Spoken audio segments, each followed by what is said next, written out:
네, 반갑습니다. 맨날 오후 예배 때는 앞에서 찬양 인도로만 종종 쓰다가 또 이렇게 귀한 기회를 허락하여 주셔서 서게 됐는데요. 네, 사실 이번에는 철석같이 서동진 목사님 차례다 생각을 했었는데 누군가가 그러셨대요. 이번에도 홍민유 목사님이 서셔야 되지 않겠냐. 누구신지는 모르겠지만 누가 그러셨는지는 모르겠지만 그러셨다고 합니다. 이전에요, 어른 선배 목사님들이 다른 교회 이제 강단에 서실 일이 있으시면은 겸양하시는 가운데 이런 농담을 이제 하셨던 것을 기억해 봅니다.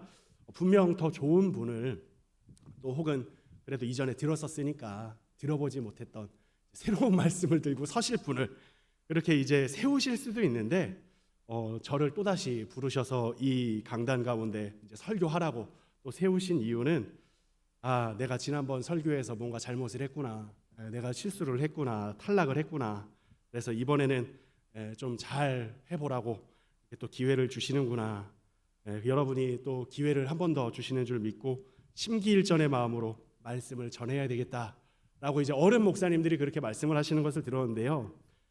이번에는요, 저는 그 말씀이 갑자기 생각이 나면서 약간 좀 진지하게 받아들여지게 되더라고요. 내가 지난번에 많이 실수를 했었나, 뭔가 잘못을 했었나. 물론 농담이고요. 이번에 진지하게 한 번 더 우리 성도님들과 말씀을 잘 또 은혜를 나눠보라는 하나님의 뜻이 아닐까 그런 생각이 들었습니다. 사실 부교역자로서 이와 같은 설교의 자리를 맡겨주심이 참 감사한 일입니다.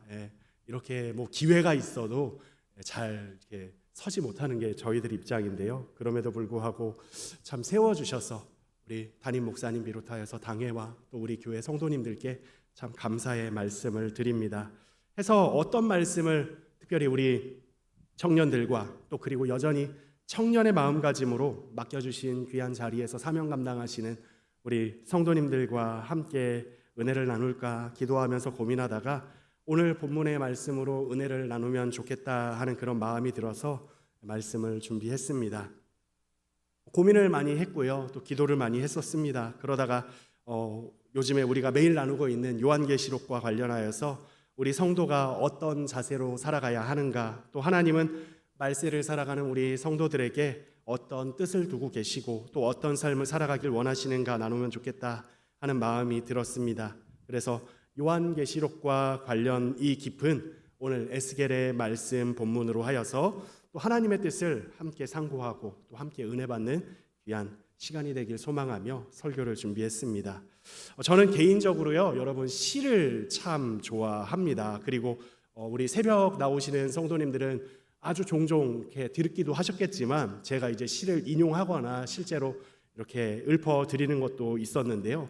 근데 물론 지금 이 시간에도 그런 분들이 계시긴 한데 제가 시를 좋아합니다라고 하면은 꼭 의심의 눈초리로 이렇게 저를 째려보시는 분들이 계세요. 전혀 이제 그럴 것 같지 않아 이제 보이는 것도 인정합니다만 여러분께서 인정하지 않으셔도 저는 시를 좋아합니다. 그래서 오늘 오후 이 시간 말씀 제목 보시면은 어떤 시의 오마주라는 것을 이미 깨달으신 분들도 계실 거예요. 바로 1926년에 발표한 시인 이상화 씨의 시이지요. 바로 빼앗긴들에도 봄은 오는가입니다. 시 빼앗긴들에도 봄은 오는가는 우리나라의 일제강점기 그 암울한 시기로 말미암은 현실의 답답함을 표현하되 거기에서 그치지 않고 뜨거운 동족애를 품고 또 암울한 시대적 상황과 현실에 대한 저항과 극복 의지를 담고 있는 시입니다. 조금만 읽어드려 보도록 하겠습니다. 지금은 남의 땅 빼앗긴 들에도 봄은 오는가. 나는 온몸에 햇살을 받고 푸른 하늘 푸른 들을 맞붙는 곳으로 가르마와 같은 논길을 따라 꿈속을 가듯 걸어만 간다. 입술을 담은 하늘아 들아 내 마음에는 혼자 온 것 같지를 않구나. 내가 끌었느냐 누가 부르더냐 답답어라 말을 해다오. 내 손에 호미를 쥐어다오. 살진 젖가슴과 같은 이 부드러운 흙을 발목이 시리도록 밟아도 보고 좋은 땀조차 흘리고 싶다. 그러나 지금은 들을 빼앗겨 봄조차 빼앗기겠네. 그 시대를 직접 살아본 것은 아니기 때문에 제가 그 어떤 표현을 사용하더라도 그 시대를 표현하는 일에는 부족함이 있을 것입니다. 여러분, 나라를 빼앗긴 암울한 현실을 그 어떤 말로 다 표현할 수 있겠습니까? 그런데 이런 생각이 들었습니다. 만약 오늘 본문의 에스겔이었다면, 에스겔 선지자였다면, 비록 살았던 시간과 문화 또 지역이 달랐을지라도 그는 나는 이 시를 이해할 수 있다 라고 하지 않았을까 하고 말입니다. 왜냐하면 그는 빼앗긴 들뿐만 아니라 말리 타지에서, 이방 땅에서 포로 생활을 보냈던 사람이기 때문이지요. 오늘 우리는 특별히 에스겔 1장과 2장의 본문 내용을 통해 함께 은혜를 나누고자 하는데, 또 우리가 계속해서 묵상하고 있는 요한계시록의 말씀 내용도 함께 상고해 보며 말씀의 은혜를 나누고자 합니다. 먼저 바로 앞에 있는 에스겔 1장 1절에서 3절까지의 말씀을 찾아서 같이 읽어보도록 하겠습니다. 에스겔 1장 1절에서 3절까지의 말씀입니다. 30째 해 넷째 달 초닷새에 내가 그발 강가에 사로잡힌 자 중에 있을 때에 하늘이 열리며 하나님의 모습이 내게 보이니 여호야긴 왕이 사로잡힌 지 5년 그달 초닷새라. 갈대아 땅 그발 강가에서 여호와의 말씀이 부시의 아들 제사장 나 에스겔에게 특별히 임하고 여호와의 권능이 내 위에 있으니라. 아멘. 선지자와 그 당시의 시대적 상황에 대한 간략한 정보가 말씀에 들어 있습니다. 이때 선지자는 30살이 된 해였는데요. 여호야긴 왕이 사로잡혀 온 지 5년째 된 해라 하여서 이제 그 자신도, 선지자 자신도 이제 포로 생활을 한 지 5년째가 되었다라는 정보가 들어 있고, 또 선지자 에스겔이 부시라는 사람의 아들인데 제사장이라는 정보도 담겨 있습니다. 그리하여 기록된 정보를 정리하면 선지자는 지금 포로가 되어 잡혀와 그발 강가 지역에서 산 지 5년째라는 것을 알 수 있고요. 또 이제 30살 된 제사장 가문의 사람으로서 만약에 이스라엘 땅에 그대로 있었다면 이제는 그가 본격적으로 제사장으로서의 사명을 감당하길 시작할 나이라는 것을 알 수 있죠. 시대별로는 차이가 있지만 보통 제사장들은요 20살 혹은 25살부터 견습을 시작해가지고 30살이면 본격적인 제사장 업무를 수행하였습니다.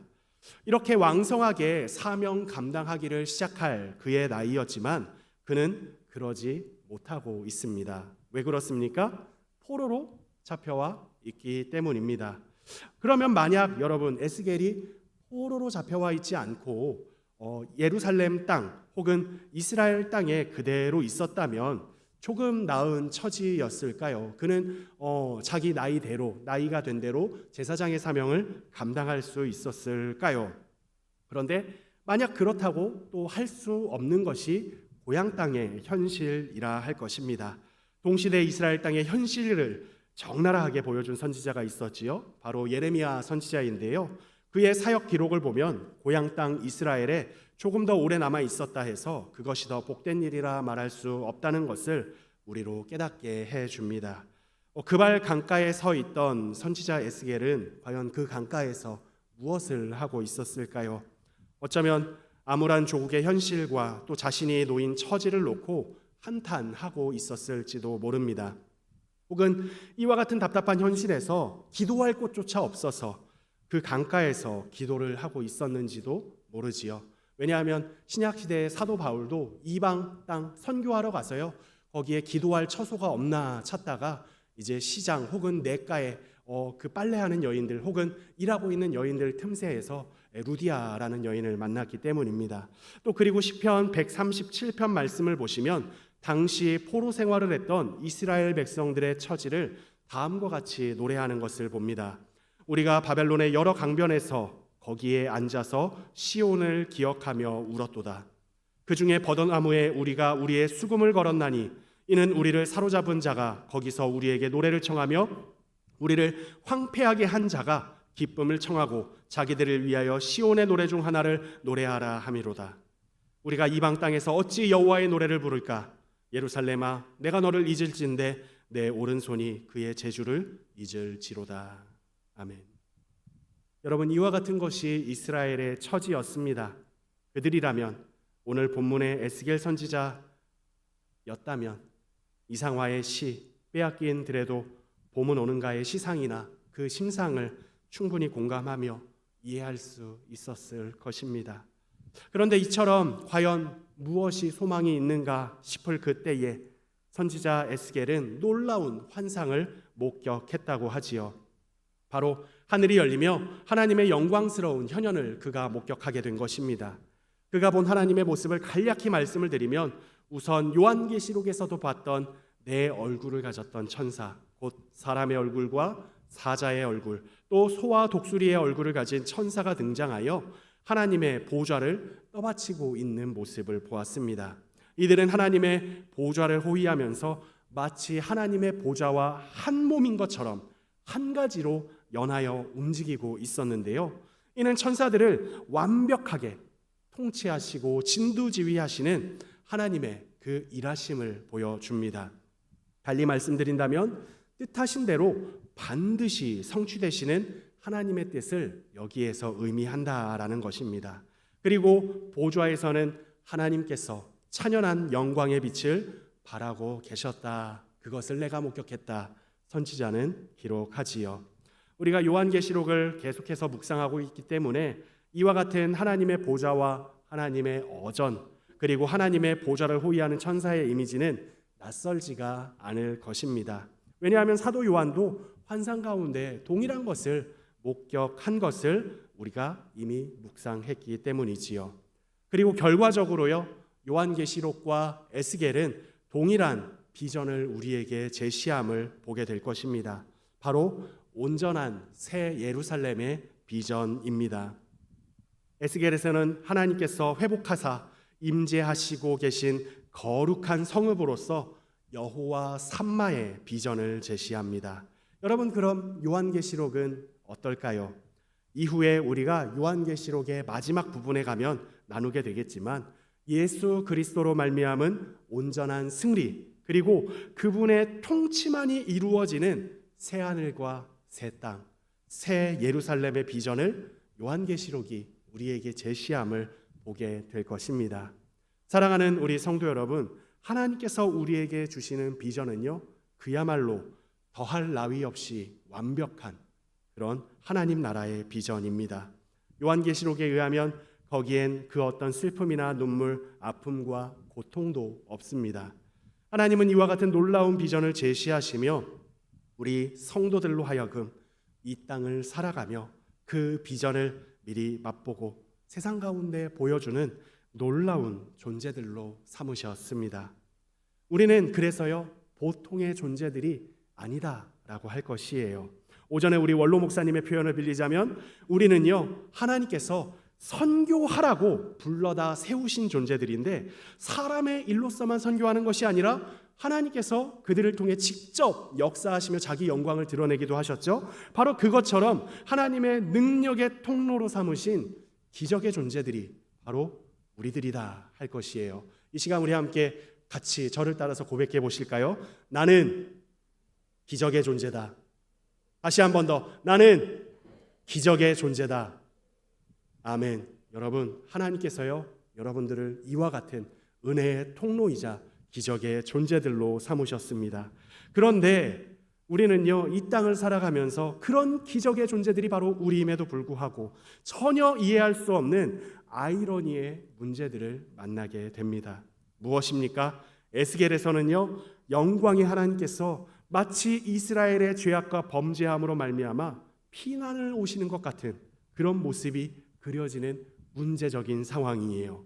요한계시록에서는요, 이것이 어떻게 나타나느냐? 이미 승리하신 예수 그리스도, 그리고 우리는 그분을 따르는 영광스러운 존재의 무리들인데 그럼에도 불구하고 인생을 오히려 말씀과 예수에 대한 증거로 말미암아 핍박받고 때로는 희생도 치르며 고난 가운데 사는 존재들로 등장을 한다라는 것입니다.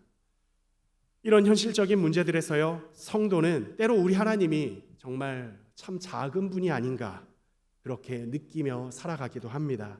에스겔을 보면 말씀드린 것과 같이 이젠 예루살렘의 죄악됨이 하나님의 능력과 한도를 아득히 벗어나서 하나님이 그곳을 어찌할 힘이 없으셔서, 그럴 능력이 없으셔서 떠나오신 것은 아닌가 보여지기도 하고요. 세상을 살아가며 우리 성도들이 당하는 문제들이 과연 하나님은 해결하실 힘과 능력이 있으신 분인가 의심이 되는 그런 순간들을 맞이하기도 합니다. 그럼에도 불구하고 성경은 꿋꿋하게 하나님의 완벽한 통치와 승리를 선포합니다. 에스겔의 내용은 이처럼 암울하고 슬픈 내용으로 시작하지만 하나님은 바로 이 고달프고 애달픈 현실로부터 이스라엘을 향한 거룩한 회복의 비전을 이루어 가심을 보여주지요. 그리하여 에스겔의 마지막 대단원의 시작은요, 그 유명한 메마른 뼈들의 환상으로 시작이 됩니다. 이는 완전한 생명의 승리와 온전한 회복을 의미합니다. 하나님의 영광이 떠났던 예루살렘은 그 거룩함이 온전히 회복되어 임마누엘의 비전인 여호와 삼마, 곧 하나님이 임재하사 언제나 그 백성과 함께 계시는 새 예루살렘의 비전으로 마무리가 되지요. 여러분, 이 모든 비전은요, 하나님께서 능력으로 주권적으로 이루어 가십니다. 이 모든 것은 하나님께서 은혜로 이루실 일입니다.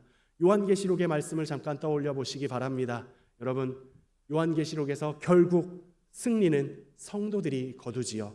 그런데 그 승리를요, 성도들이 자기 힘과 능력으로 거두었습니까? 아니지 않습니까?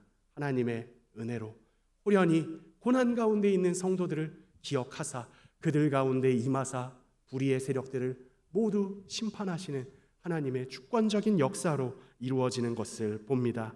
이렇게요, 모든 것은 하나님께서 은혜로 이루실 것입니다. 그런데 오늘 본문 말씀에 보니까요, 하나님께서 우리 믿는 자들에게 요청하시고 명령하신 일이 있음을 우리가 발견하게 돼요. 하나님은 분명히 하나님이 이루시는 모든 역사에 관하여서 이는 힘으로 되지 아니하고 능력으로 되지 아니하며 오직 나의 영으로 된다 하셨는데, 이럼에도 불구하고 오늘 본문은 놀라운 은혜와 하나님의 섭리를 우리에게 선포합니다.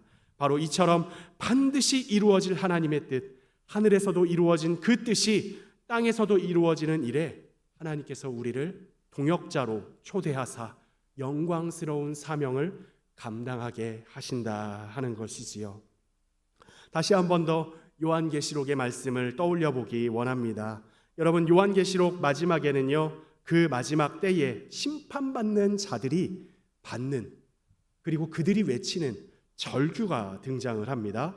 심판하시는 하나님의 진노 앞에 누가 능히 설 수 있겠느냐 하는 것이죠. 자기들이 다 무너지고 그 심판 앞에 두려워서 벌벌 떨고 있으니까요, 그것만을 놓고 생각했을 때 아무도 그의 앞에 설 수 없을 것이다, 그렇게 그들이 절망한다는 것이에요. 그런데 바로 그때에 당당하게 등장하여서 하나님 앞에서 찬송과 경배를 올려드리는 14만 4천 허다한 많은 무리들, 곧 성도의 무리가 등장하는 것을 봅니다. 이들은 승리한 성도의 무리로 모두가 하나님의 말씀과 그들이 품은 증거를 위해 목숨을 걸었던 사람들이라고 해요. 또 이를 위하여 인내하고 수고하고 헌신했던 사람들이다 라고 기록합니다. 즉, 요한계시록의 비전 가운데에요, 어린 양과 함께 영화롭게 서서 하나님께 영광의 찬송을 올려드리는 이 성도들은요, 어느 날 갑자기 그냥 뚝딱하고 나타난 존재들이 아니다 하는 것이에요. 요한계시록에 의하면 또 그들은 말씀을 읽은 자들이라 할 수 있어요.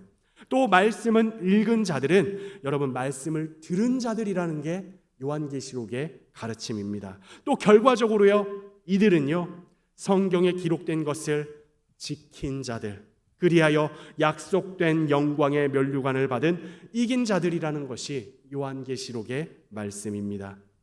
달리 말씀드리면 그들은 숱한 환난의 때에도 불구하고 하나님의 말씀으로 산다는 것이 무엇인지 세상 가운데 증거한 사람들이었다라는 겁니다. 여러분, 말세 때에 7 교회들에게 주셨던 그 말씀과 같이 주신 말씀 붙들고 감당하라 하신 대로 살았던 자들이라는 것이지요. 여러분, 오늘 본문 에스겔서에서도 마찬가지입니다. 에스겔 2장의 본문 말씀을 보시기 바랍니다. 하나님께서요 단지 예루살렘에 대한 그 감정적인 불편함 때문에 예루살렘을 버리시고 떠나오신 것이 아닙니다. 하나님은 예루살렘의 죄악된 상황을 분명히 타개하시고 고치시고 회복하시며 다시금 거룩한 비전으로 이스라엘을 세우시고자 오신 것이지요. 누구에게 오셨습니까? 단 한 사람, 에스겔에게 오신 것입니다. 지금 하나님께서는요, 놀라운 회복의 비전과 거룩으로 다시금 이스라엘을 세우시기 위해 에스겔을 선지자로 부르시는 겁니다. 에스겔 2장 6절의 말씀 같이 한번 읽어볼까요? 인자야, 너는 비록 가시와 찔레와 함께 있으며 전갈 가운데 거주할지라도 그들을 두려워하지 말고 그들의 말을 두려워하지 말지어다. 그들은 패역한 족속이라도 그 말을 두려워하지 말며 그 얼굴을 무서워하지 말지어다. 아멘. 여러분, 이것이요, 선지자 에스겔이 당대의 사명을 감당해야 했던 상황입니다. 우리 예수님께서요, 70인의 전도대를 세우시며 그들에게 가서 전도하라, 가시고자 하는 각 성읍으로 둘씩 짝지어 보내시며 하셨던 말씀이 있지요. 가라, 이렇게 말씀하셨는데 내가 너희를 보냄이 어린 양을 이리 가운데 보냄과 같도다 라고 하셨어요. 제게 가르침을 주셨던 은사 교수님께서요, 이 말씀을 들려주시면서 아니 여러분 한번 생각해 보세요 라고 말씀을 하시더라고요. 이거 우리더러 죽으러 가라는 거 아닙니까? 라고 말씀을 하셨어요. 어린 양이 이리들 가운데 가면 어떻게 됩니까? 여러분, 장난감이에요. 장난감. 그렇지 않습니까?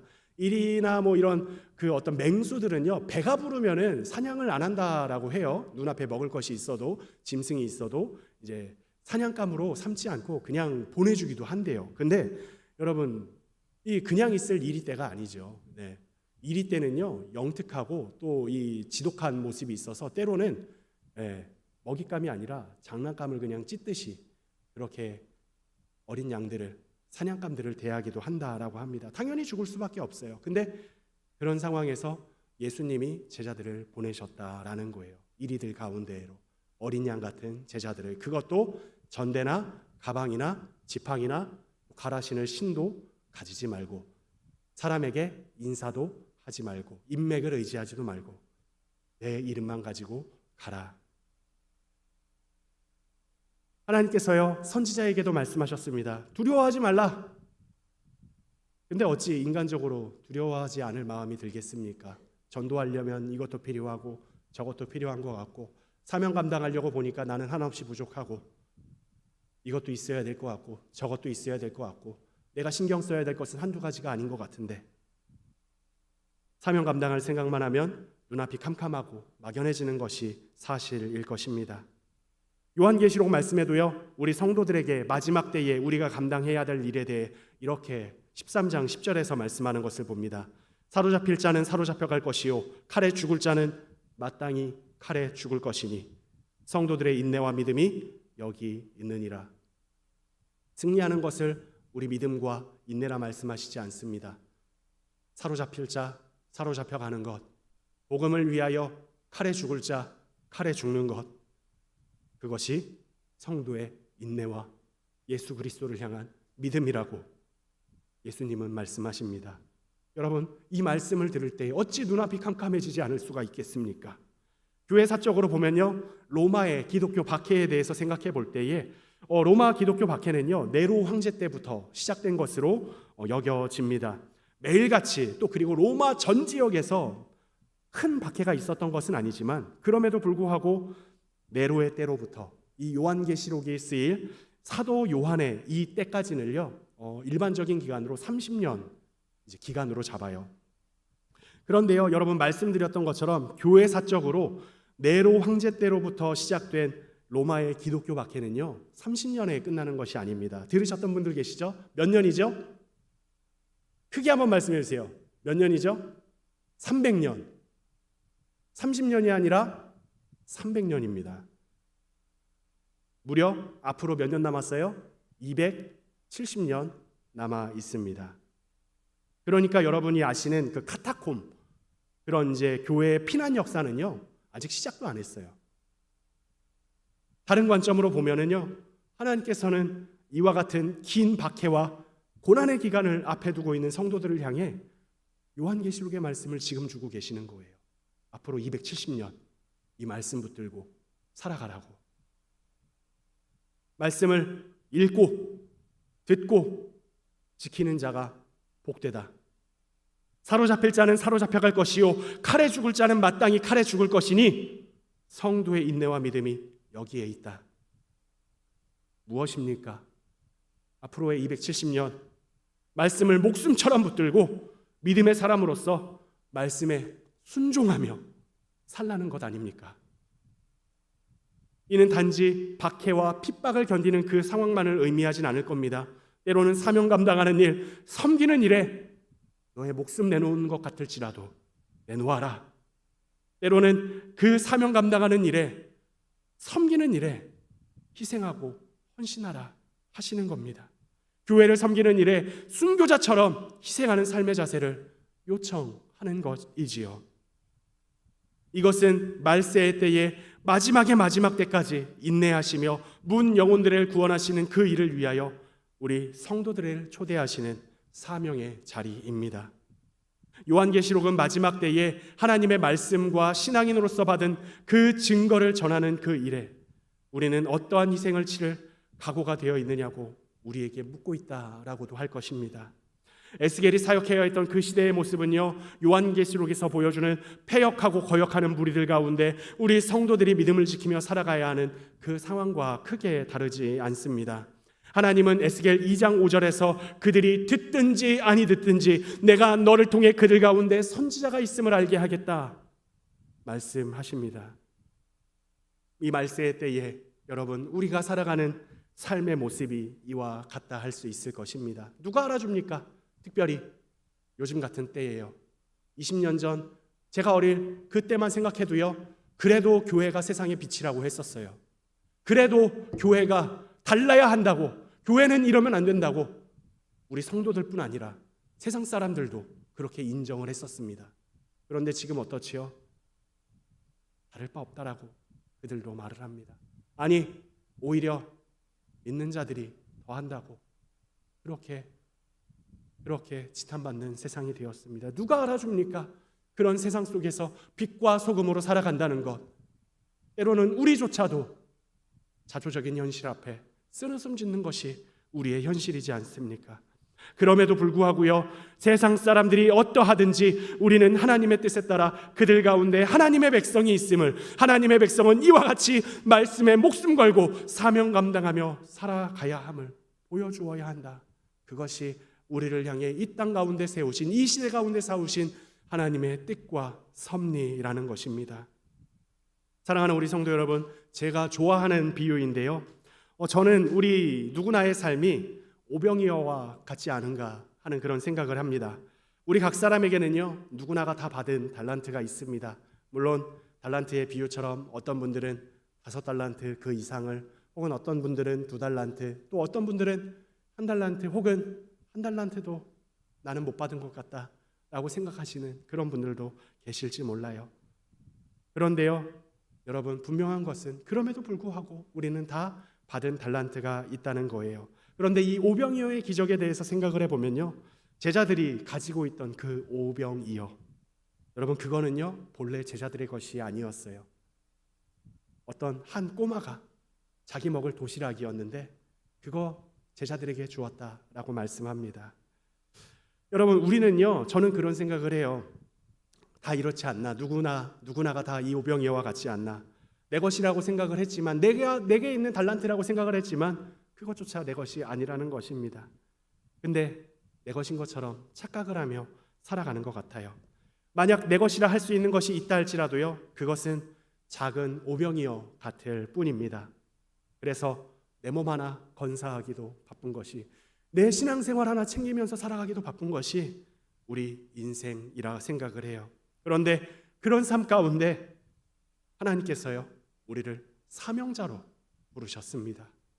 이 암울한 현실 속에 에스겔을 사명자로 부르신 것처럼 교회가 핍박받는 그 두려운 상황 속에요, 초대교회 성도들을, 7교회 성도들을 사명자로 말씀을 붙들고 목숨 내놓아라 부르셨던 것처럼 우리들을 부르신다라는 거예요.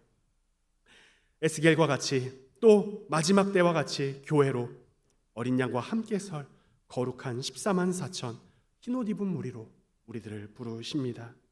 즉, 내 몸 하나 건사하는 것을 넘어서요, 충성스럽게 일하고 섬기는 존재들로, 복음을 위해 목숨을 내놓을 존재들로 우리를 부르신 겁니다. 말씀드린 것처럼 내 몸 하나 건사하기도 바쁜 세상이지 않습니까? 그냥 조용히 교회만 오고 가며 신앙생활하면 편할 것 같아요. 그런데 그런 적당한 자세는 하나님이 우리를 부르신 존재의 목적이 아닙니다. 우리 사랑하는 청년 여러분, 이것을 기억했으면 좋겠어요. 그러면 이 부르심 앞에서 여러분들이 감당해야 될 일은 무엇이겠습니까?